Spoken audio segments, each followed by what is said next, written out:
Gracias, presidente. Gracias, ministro, por la intervención.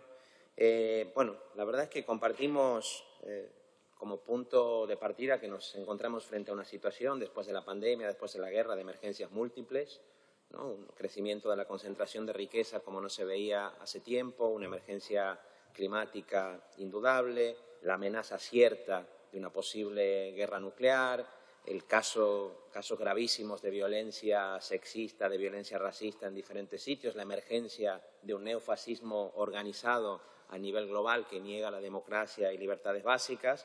Y frente a eso, efectivamente, pues estamos ante la disyuntiva de cómo evitar que eso conduzca a una situación de caos internacional que pueda arrastrar al conjunto de la humanidad y cómo crear como alternativa pues un nuevo orden internacional en esta coyuntura e incluso un nuevo orden europeo. Nosotros estamos de acuerdo, ministro, con lo que usted planteaba. Hay una gran oportunidad para dar un salto en materia europeísta. Estamos en condiciones de generar un europeísmo transformador, social, feminista, más democrático, más inclusivo, en un contexto como el actual, más ecológico. También con cambios importantes en el funcionamiento de la gobernanza europea. Hay que reformar ya el Pacto de Estabilidad para que deje de ser un corsé austeritario como era en el pasado y sea una palanca para la inversión social y medioambiental. Hace falta una nueva fiscalidad social y ambientalmente justa a nivel europeo y también hace falta algo de lo que se habla poco pero que a nuestro juicio es importante y que es que la planificación democrática y el papel de lo público en el ámbito de la energía, de los alimentos, etcétera, etcétera, llegue también a Europa, se refuerce en Europa con servicios públicos europeos y con servicios públicos en el ámbito nacional.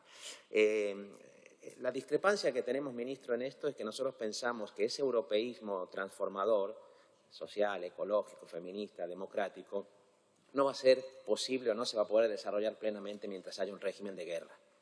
Es decir, un régimen de guerra puede ser más social, puede no ser neoliberal, pero siempre va a forzar a que se destinen millones y millones de euros a un tipo de gasto militar que es incompatible con el reforzamiento de las inversiones sociales y medioambientales que necesitamos. Un régimen de guerra puede ser más social que neoliberal, pero siempre va a suponer dificultades enormes para que la transición energética, que es urgente, pueda producirse, como ya lo estamos viendo. Tener un régimen de guerra que sea más social que neoliberal puede ser un avance, pero nunca va a permitir el respeto pleno de las libertades, sino que las va a poner permanentemente en peligro. Por lo tanto, para nosotros sigue siendo una prioridad la necesidad de realizar todos los esfuerzos diplomáticos, todos los esfuerzos para abrir un ámbito de negociación que nos permita salir de la guerra. Se le ha dicho aquí, ya son muchas las voces que lo están diciendo, ¿no? Era un aniversario de la guerra, ese artículo a 2 páginas en El País de Jürgen Habermas, un filósofo reconocido, nada sospechoso de tener vínculos con el putinismo. Estoy pensando en el jurista italiano Luigi Ferrajoli, estoy pensando en Vicente Fisas, un especialista en temas de paz, que están diciendo una cosa clara. Con el artículo 51 de la Carta de Naciones Unidas, frente a una agresión ilegal como la cometida por Rusia, efectivamente Ucrania tenía el derecho a la legítima defensa, pero la comunidad internacional tenía la obligación de comenzar de inmediato tratativas para conseguir un alto el fuego y para conseguir algún tipo de acuerdo que restablezca la paz. Y eso no se hizo. No se hizo porque Estados Unidos no quiso, porque el Reino Unido no quiso, porque se boicotearon encuentros, mesas de negociación y porque Europa decidió no utilizar su autonomía estratégica. Usted ha hablado poco de autonomía estratégica hoy, ¿no? Hoy no ha salido mucho el concepto en su intervención. Pero a nosotros nos parece que esto fue efectivamente lo que falló en ese contexto. Se decidió echar gasolina con la escalada militar y el resultado pues lo tenemos a la vista, ¿no? Un año después tenemos cientos de miles de muertos ucranianos, rusos, ciudades arrasadas por las bombas, soldados mutilados, familias rotas. Ese es el resultado, digamos, que tenemos efectivamente hoy. ¿Por qué se dinamitó el papel de la OSCE en todo esto, la Organización para la Seguridad y la Cooperación Europea, que podría haber sido un instrumento para llegar a un acuerdo? Esto, digamos, no se entiende. Habermas también lo planteaba, ¿no? ¿Por qué en ningún momento Europa puso seriamente sobre la mesa una propuesta que no es la que quiere Rusia ni es la que quiere Ucrania, que es al menos, volver al estatuto anterior a la invasión. Porque eso nunca se puso sobre la mesa. Cuando todos sabemos que con todo el odio que se ha creado en esa zona, con todo el dolor que se ha creado en esa zona, si algún día se llega a algún tipo de acuerdo de convivencia, se va a tener que parecer, como dice Vicent Fisas, más o menos a lo que fueron los acuerdos de Minsk. Más o menos va a ser eso, y sin embargo no se hizo. Por lo tanto, nosotros lo que pensamos es que en este contexto es muy importante que Europa y que España en eso recuperen ese concepto de autonomía estratégica. Frente a China, frente a Rusia, desde luego, pero también frente a los Estados Unidos. La vicepresidenta Kamala Harris decía hace unos días, ¿no? Se están produciendo en Ucrania deplorables crímenes de guerra que pueden ser juzgados. Y lleva razón. Lo que pasa es que habría que recordarles dos cosas. La primera, que esos crímenes no pueden ser juzgados, entre otras cosas, porque los Estados Unidos ya se han encargado de torpedear el Tribunal Penal Internacional y los instrumentos donde podrían ser juzgados esos crímenes. Y, en segundo lugar, esos crímenes deplorables, que lo son tan deplorables como muchos de los cometidos por los Estados Unidos en las guerras que vimos en los últimos tiempos y que nos hagan temer que su influencia dentro de este conflicto nos acabe llegando a una guerra con China que no le interesa a ningún ciudadano ni ciudadana de este país. Y, por lo tanto, me parece que esa autonomía estratégica debe complementarse, efectivamente. El presidente Sánchez habla de una autonomía estratégica abierta. Me imagino que eso implica también la apertura al sur global, ¿no? A lo que sería África, a lo que sería América Latina, usted lo ha dicho, en condiciones de igualdad. Pero eso supone también escuchar qué piensa el sur global sobre la guerra. Usted ha hablado del presidente Lula, usted ha hablado del presidente Gustavo Petro. Pues habría que escucharles, ¿no? Porque están diciendo cosas muy parecidas a las que dice el Papa Francisco, a las que está diciendo el secretario general de Naciones Unidas, Antonio Guterres, que van en la línea de que, a pesar de la tragedia, del drama que existe un año después, estamos obligados, al menos como europeos, a abrir esas vías de negociación para llegar a algún acuerdo que haga posible el alto el fuego. Porque si no, ese otro proyecto de europeísmo transformador, social, ecológico, feminista, van a ser con pies de barro, ministro.